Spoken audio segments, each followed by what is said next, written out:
Yes bwana mtazamaji wa BNTV Media, dakika 90 zimeweza kutamatika. Tupo hapa kwa ajili ya kuweza kuchambua matukio mbalimbali katika dabi ya Mzizima. Nipo na coach Karaboko bwana.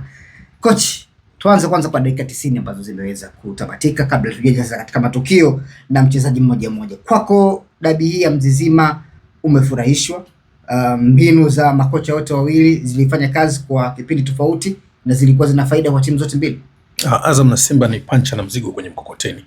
Huu mchezo tukiutazama wote waligawana ubora kwenye mechi na hakukuwa na ufanisi wa maamuzi ya mechi. Naweza nikalisema kwa taratibu kama ukitazama kwa nini pancha na mzigo kwenye mkokoteni.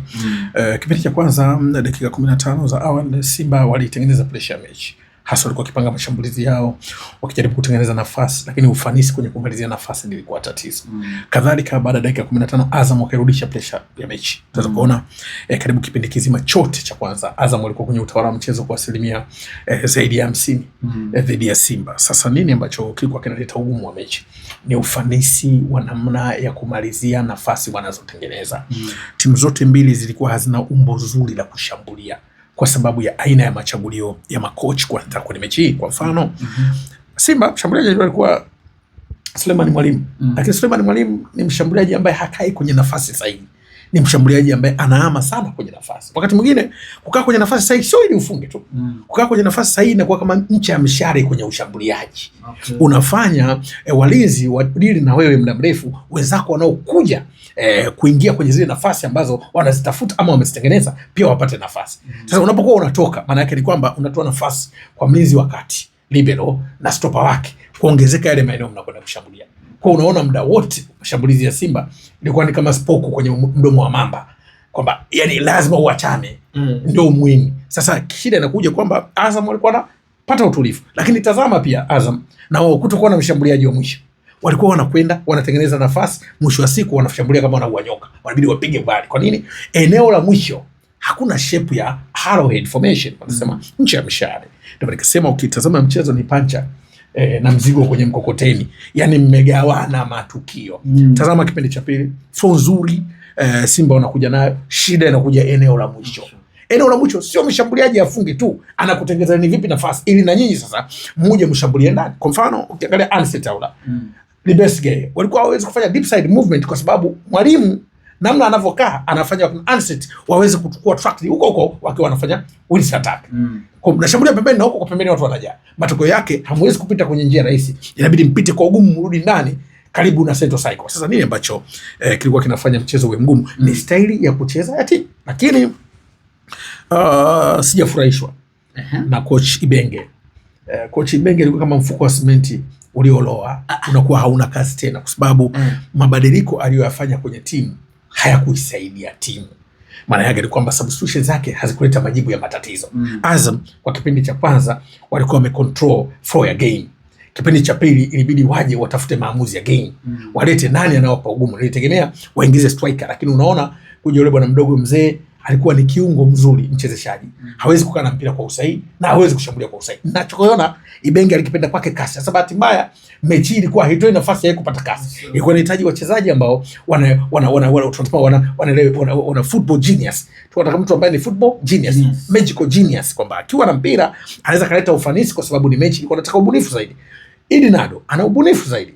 Kaja mzee ni mchezaji ambaye anataka mechi ambayo imefunguka zaidi. Mechi ilikuwa haijafunguka. Ubunifu wa Idi Nado ndio unafanya Azam muonekano wanafanya tactical content, ndio wanawabana Simba mbele. Lakini alivyokuja bwana mdogo Simba akawa anacheza free. Ndio maana kipindi cha pili unaona Simba wakawa wamerudi kwenye rhythm yao kwa sababu ya aina substitution alizozifanya coach Ibenge. Sasa kwa coach ambaye tactical trained coach mwenye heshima kubwa Ibenge, aina substitution zake zimenitia mashaka. Ndio nikasema kwenye mchezo wa leo ulikuwa kama cement, mfuko wa cement ulioloa. Hauwezi kufanya kazi nyingine, ni bagi jiwe. Kwa maana baada ya kipindi cha pili ulikuwa ni mfuko wa cement ulioloa Ibenge. Hakukuwa na mabadiliko tena. Utaona Simba wakarudi kwenye uhai wao, wana flow, wakana Maema wanapita deep, wanafanya deep saving, rotating passes zinaongezeka, timu inasogea ndani, zinapigwa cut back cross. Unaona movement. Tabu tu ni kwamba na eneo la mwisho kwa Simba na Azam wanashambulia kama wanapapasa. Mtu anayepapasa unajua hajui kashika nini. Sasa ushambuliaji hauwezi kuwa kupapasa. Ushambuliaji ni usahihi. Ndio maana kuna accuracy, kuna concentrations, lazima ufanye kitu kwa usahihi. Sasa kama unashambulia kama unapapasa ni tatizo. Timu zote mbili walikuwa wanashambulia kama wanapapasa, na unaona kipindi cha pili ndio anamuingiza yule mshambuliaji ambaye pia utulivu wake unajuza, angeanza kipindi cha kwanza manake Azam eneo la mwisho Simba wangepata tabu sana, lakini bahati mbaya ndio football. Sasa tuzungumze mchezaji mmoja mmoja. Huku katika upande wa Azam tuzungumze Manula, huku kwa upande wa Simba Sports Club tuzungumze Selemani Mwalimu. Manula leo ameonyesha what a performance. Manula karejesha nguvu yake na uwezo, ni mlinda mlango bora kabisa katika nchi na amekuwa kwenye kiwango chake muda mrefu. Nadhani athari aliyoipata Simba msimu uliopita ambao kupata nafasi kubwa, kulikuwa na mgogoro, na nilikuwa nikisema mara nyingi tu Manula ni mlinda mlango ambaye kiwango chake kinamalizwa na hila za Watanzania. Okay. Kiwango cha Manula kilikuwa kinamalizwa na hila za Watanzania. Manula ni mlinda mlango. Hila nchi watu wakiamua tu kufanyia hila umekwisha. Si nchi imejaa fitna. Fitna tu. Manula alikuwa anamaliza kiwango chake kwa fitna tu. Kaitwa duka huyo, katwa maduni na yote kabisa, lakini mlinda mlango wa kiwango cha juu. Ana utulivu langoni, ana uwezo kufanya ball distribution, anaweza ku read game, ana proper short saving ratio nzuri. Ni sifa za mlinda mlango, uwezo wastani kuondoa michomo, unaweza kusoma mchezo, unaweza kugawa mipira vizuri, lakini wakati mwingine una maamuzi sahihi, unaweza pia kuongoza wenzako, maana wewe ndio mkurugenzi. Kwenye football mlinda mlango ndio director, anaitwa mkurugenzi kwa sababu yeye ndio anaweza kusema mechi inakwendaje na tufanye nini. Kitu ambacho Manula akifanya kwa kiwango kikubwa. Na leo lazima tuseme wakati tunalaumu pia Simba hawezi kutumia nafasi, tuangalie na uwezo wa Manula pia. Uwezo wa Manula ndio umenyima wakina Selemani Mwalimu kuonekana bora zaidi kwenye mchezo wa leo, kwa sababu ile quality ya Manula sio mlinda mlango ambaye anaweza kuexpose goli lake kwa wepesi, na inahitaji mshambuliaji mkomavu sana ambaye ana kila touch ndio unaweza kwa muhimu. Mfano ukiangalia ile Mwalimu kwenda kucheza na Manula, unapiga kama unaua nyoka, huwezi kupata magoli kwa sababu tulivu kwenye lango, ana dive ule both sides, anaweza kwenda left side kudive, right side kudive, lakini sio kudive tu, anaweza kusmash, anasafirisha mipira mbali. Ndio sifa ya mlinda mlango, lakini sio kusmash tu, ni mlinda mlango ambaye pia anaweza kukatch, kukamata mipira. Sasa lazima apate mtu ambaye ana catch, unamfahamu, unamsoma namna gani ya kumwadhibu, lakini kwenda tu kujipigia kama una uanyoka. Ndio tumeona namna ambavyo alikuwa bora kwenye mchezo. Simba wanastahili kwanza kusajili tena safu ya mbele ya ushambuliaji. Mwalimu anatosha au anahitaji mbadala? Simba wanahitaji mshambuliaji halisi ambaye ataweza kuwasaidia. Selemani Mwalimu ni mshambuliaji, sio mshambuliaji halisi. Kwa sababu mshambuliaji halisi unampima vile ambavyo anafanya matukio ya kiushambuliaji. Selemani Mwalimu anacheza kama kiungo mshambuliaji, sio mshambuliaji halisi. Kwa sababu kwa umbo lake na uwezo wake, hata tachi zake eneo la mwisho ndio sio mshambuliaji halisi. Wakati mwingine sehemu za kuweka mpira yeye apige, anatoa cross. Sehemu za kutoa cross ndio anataka kupiga. Lakini sehemu ambako sasa mshambuliaji anaonyesha tabia za ushambuliaji kuonyesha. Kwa hiyo moja eneo ambalo Simba wana tatizo nalo ni kupata mshambuliaji halisi ambaye pengine akaifanya timu yao ikawa eneo la mwisho ina ile mwelekeo wa ushambuliaji. Lakini kinyume na hilo watakuwa wanapitia wakati mgumu. Sasa tuangalie matukio sasa mawili ambayo inasemekana Simba wamenyimwa penalti za wazi. Pengine tungezungumza bao 2-0 au 1-0. Tukio la kwanza, kipindi cha kwanza kabisa ni kuchezwa rafu ndani ya box kwa nani alikuwa anacheza yule? Alikuwa Libase. Sawa.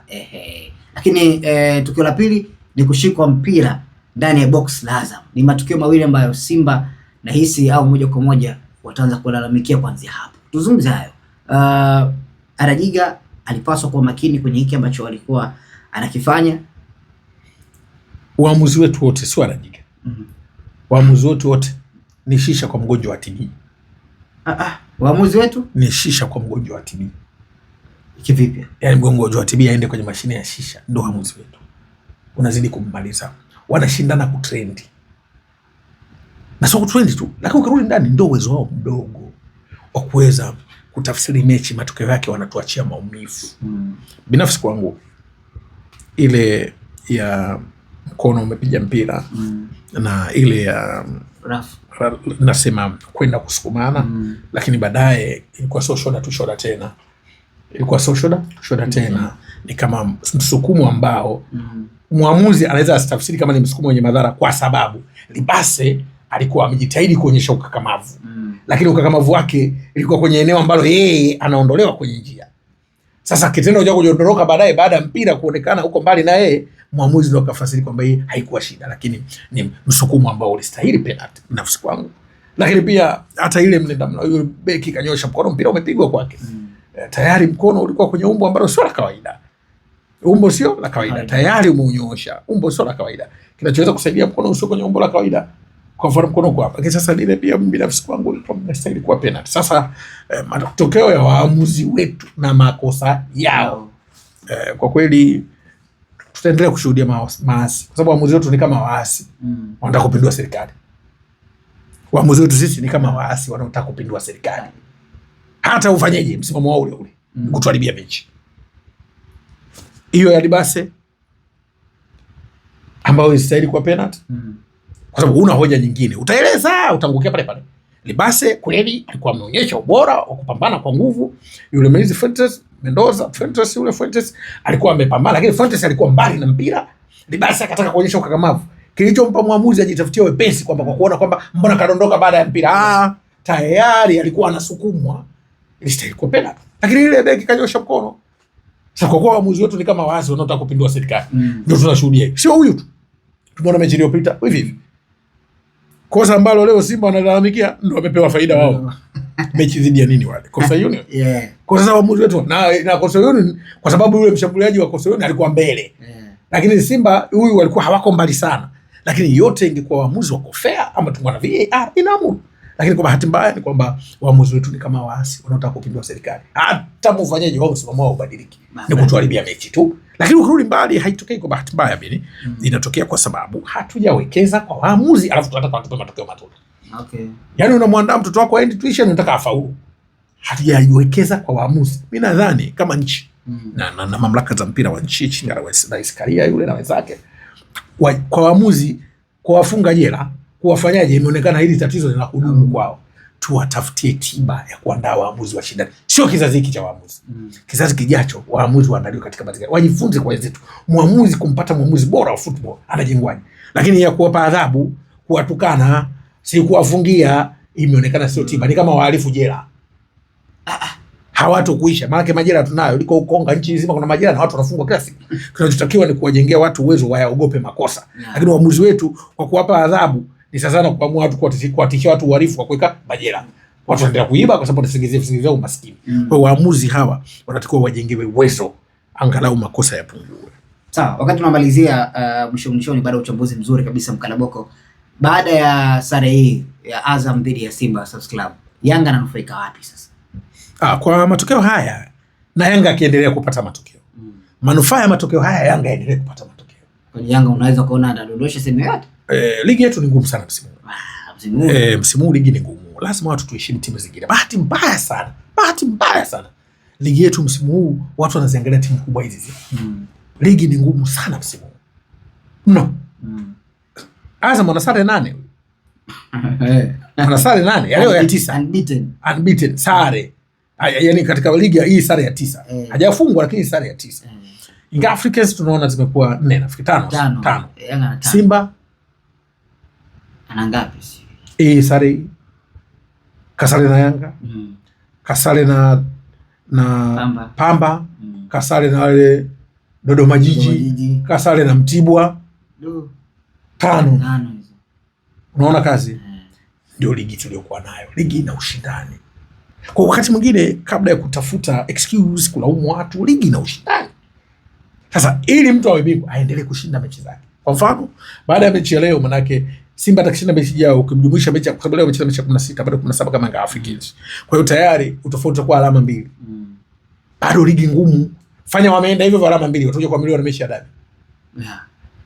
Ligi bado ngumu. Lakini kwa kuwa ligi bado ngumu manake yoyote hapa asiharibu shughuli. Yanga akifungwa shughuli mechi. Na Yanga ana mchezo mmoja na Azam. Yanga ana mchezo mmoja na Azam na ana mchezo mmoja na Simba. Na bado kuna michezo na watu wengine hapa katikati. Simba shamalizana na Azam mechi zote. Simba shamalizana na Azam mechi zote. Na Yanga. Na Azam unajua mtu kuharibu shughuli. Azam kuharibu shughuli dakika moja.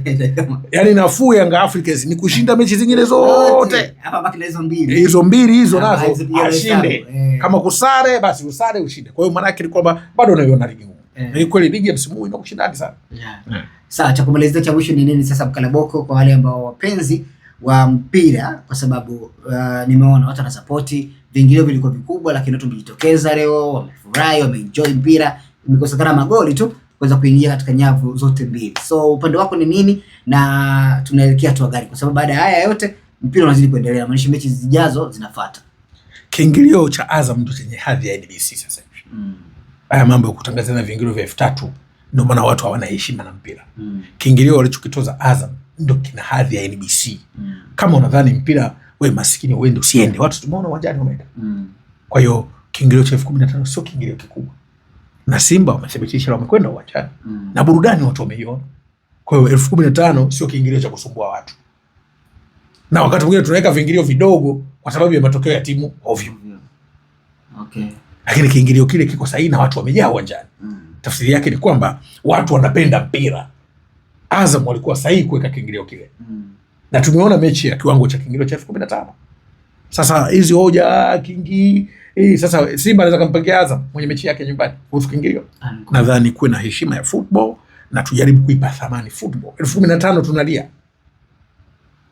Tunapenda mpira. Sasa kama mtu anasafiri kutoka mkoani anakuja kusafiri timu mpaka Zanzibar anacheza kulipa 15,000.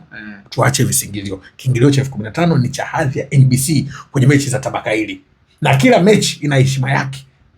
Hakuna viingilio flat hata kwa Ulaya wanakokutaja. Kwamba viingilio ni flat tu. Sio kweli. Robo finali ya Champions League na bei yake, tiketi za bei yake, aina fulani ya mechi za bei yake. Kwa ni thamani ya kiingilio kile ni thamani ya mechi yenyewe.